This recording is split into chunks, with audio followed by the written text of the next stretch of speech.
Assalamualaikum and hi everyone. My name is NURZIYANAH BINTI ZAINUL. My metric number is 1250981, and today I will be talking about what I understand by humor in speech in my video.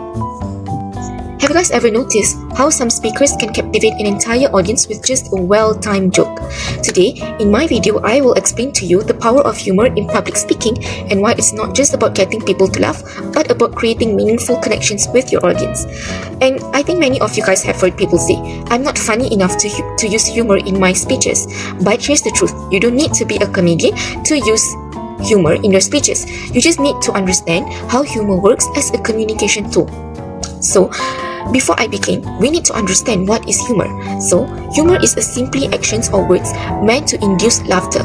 But in public speaking, humor serves a much deeper purpose than just an entertainment.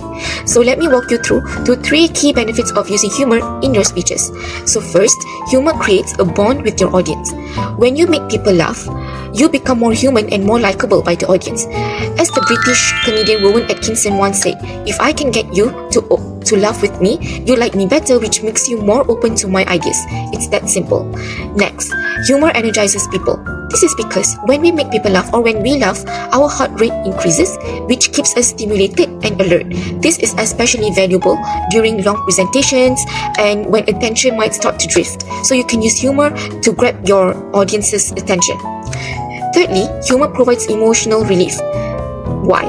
This is because if you are delivering serious or emotionally challenging content, when you place a well-placed humor in your speech, it gives your audience a moment to breathe and reset. So now that you have known the 3 benefits of using humor in speeches, now I'm going to tell you how to incorporate humor in your speeches. So my first tip is to develop anecdotes from your own life. This is because your best material comes from your personal experience. So you can think about embarrassing moments that you have personally gone through, or maybe something funny your child has said or your friends have said.